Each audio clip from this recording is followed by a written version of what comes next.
harya ngo ibihombo ni nk'ibihe? Murakoze cyane, turi kuganira ku kibazo kibijyanye n'ibihombo biterwa n'inzego zimwe z'igihugu. Icya mbere tugiye guhera ku bijyanye n'ubuhinzi ndetse n'ubworozi n'ibiyaga n'imigezi biri bujyane. Ikindi ni iki? Ikindi tugiye kuganiraho ni ikijyanye no gusura ubukerarugendo. Tumenyereye ko mu bihugu byinshi cyane byo ku isi ubukerarugendo bukorwa n'abanyamahanga baba bavuye hanze y'ibyo bihugu, ariko tukaba twibaza ese nta buryo ki abenegihugu nabo bashobora gushyirirwaho ubukerarugendo bwajya ku buryo bashobora gusura ahantu aho ariho hose hari ibikorwa remezo by'igihugu, ku bibuga by'indege, ku masitade, cyangwa se n'ahandi hantu hari ibikorwa by'igihugu, ku buryo abenegihugu nabo baba bemerewe kubisura. Nk'ingero nanjye hano natanga nk'ahantu hacukurwa amabuye y'agaciro, tukamenya n'uburyo hacukurwa nimba hanatabwa. Nyuma yaho noneho ahantu uko baroba mu biyaga no mu migezi, nimba baroba izikuze cyangwa intoya, ibyo byose abaturage bagomba kubimenya. Ikindi uburyo peteroli icukurwa, gazi metani mu kiyaga cya Kivu, abaturage bagomba kukimenya, urwo ruganda bakamenya uko ruyungurura iyo gazi metani, hanyuma tukamenya iyunguruwe itwarwa he, ikora ibiki, ikoreshwa iki, hanyuma tukamenya nimba ijyanwa no mu mahanga havamo angahe, yakoze iki, none hamaze kuvamo angahe muri rusange. Tumanuke mu bucukuzi bw'amabuye y'agaciro hirya no hino, aho amabuye y'agaciro avumburwa mu isambu y'umuntu, agomba guhabwa icya kabiri cyayo n'umushoramari akajyana icya kabiri. Bityo rero turaburungushora tujya no ku bihe bindi. Ikindi tugiye kuvugaho ni ikijyanye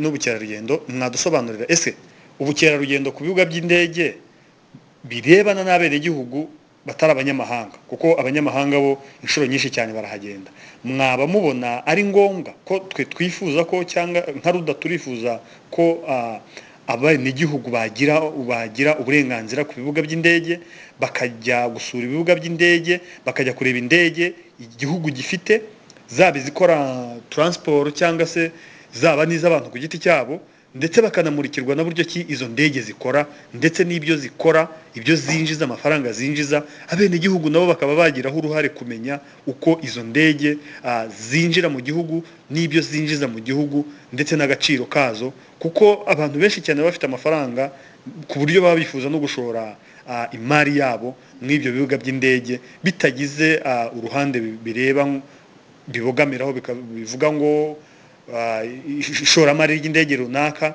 ni irya runaka, ni irya kampani runaka. Buri mwenegihugu wese akaba afite uburenganzira ku ndege zikorera muri icyo gihugu ndetse n'iziva hanze yacyo.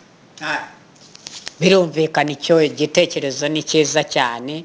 Birumvikana umwenegihugu agomba kumenya indege ziri mu gihugu, izaranguwe, zaguzwa ngahe, zavuye mu kihe gihugu, kugira ngo ibyo byose bireke kuba ubwiru ku benegihugu, abakuze n'abakiri bato, ibitsina byose, kugira ngo ejo uriya ubigenzura wenyine naramuka apfuye, atakiriho se, arwaye se, ari indembe, none n'abandi bamenye uko bakomeza kujera ibyo bintu muri ako kazi, bajye bareka kumva ko bazaramba nk'udusozi. Ikindi nanone izo ndege tukamenya umusaruro wavuyemo imbumbe, icyo wamaze, havuyemo angahe buri mwaka, buri kwezi, buri gihembwe, amezi 4 havamo angahe, 4 havamo angahe, 4 havamo angahe, umwaka wose tukamenya hinziye angahe mu ndege zingahe, indege zaguzwe mu bihe bihugu, izishuwe n'izingahe, n'iziri mu madeni n'izingahe.